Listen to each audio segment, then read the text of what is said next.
मार्गशीर्ष मास के शुक्ल पक्ष की एकादशी को गीता जयंती मनाई जाती है। गीता केवल एक धर्म ही नहीं बल्कि यह एक जीवन ग्रंथ भी है जो हमें पुरुषार्थ की ओर अग्रसर होने की प्रेरणा देती है। शायद इसी कारण से हजारों साल बाद आज भी यह हमारे बीच प्रासंगिक है। गीता की उत्पत्ति के इस दिन को गीता जयंती के तौर पर मनाया जाता है।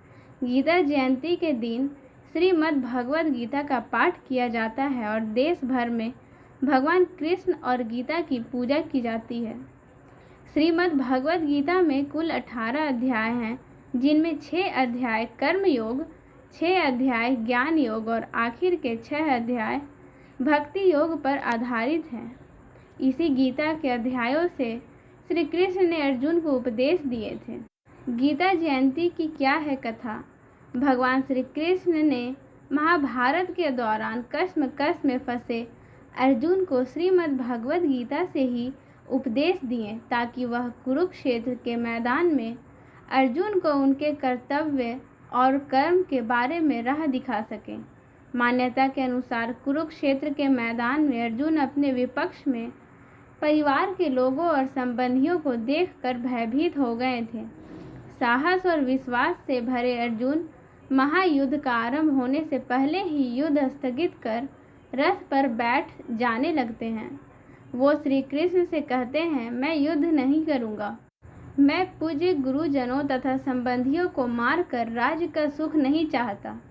भिक्षान्न खाकर जीवन धारण करना श्रेयस्कर मानता हूँ। ऐसा सुनकर सारथी बने भगवान श्री कृष्ण ने अर्जुन को उनके कर्तव्य और कर्म के बारे में बताया। उन्होंने आत्मा परमात्मा से लेकर धर्म कर्म से जुड़ी अर्जुन की हर शंका का निदान किया।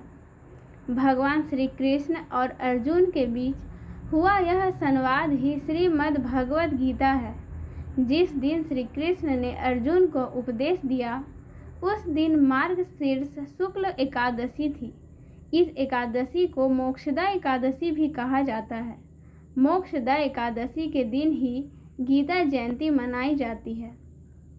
क्या है गीता जयंती का महत्व? गीता आत्मा एवं परमात्मा के स्वरूप को व्यक्त करती है।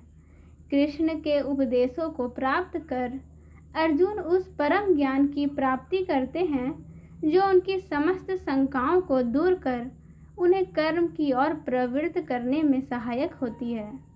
गीता के विचारों से मनुष्य को उचित बोध की प्राप्ति होती है।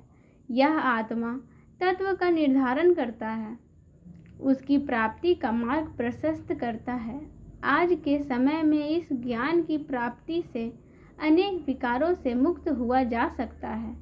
आज जब मनुष्य भोग विलास, भौतिक सुखों, काम वासनाओं में जकड़ा हुआ और एक दूसरे का अनिष्ट करने में लगा है, तब इस ज्ञान का प्रादुर्भाव उसे समस्त अंधकारों से मुक्त कर सकता है। क्योंकि जब तक मानव इंद्रियों की दासता में है, भौतिक आकर्षणों से घिरा हुआ है तथा भय, रोग, द्वेष एवं क्रोध से मुक्त नहीं है, तब तक उसे शांति एवं मुक्ति का मार्ग प्राप्त नहीं हो सकता। और गीता हमें इन सभी चीज़ों से बाहर निकालती है, हमें ज्ञान के मार्ग की ओर जाने के लिए प्रशस्त करती है, अंधकार से मुक्त कर प्रकाश की ओर ले जाती है और हमें सकारात्मक विचार की प्राप्ति होती है, जिससे हम सभी कार्य को आसानी से और उचित तरीके से कर सकते हैं। गीता जयंती किस प्रकार से मनाई जाती है? इस दिन भगवद गीता का पाठ किया जाता है। देश भर के इस्कॉन मंदिर में भगवान कृष्ण एवं गीता की पूजा की जाती है, भजन एवं आरती की जाती है।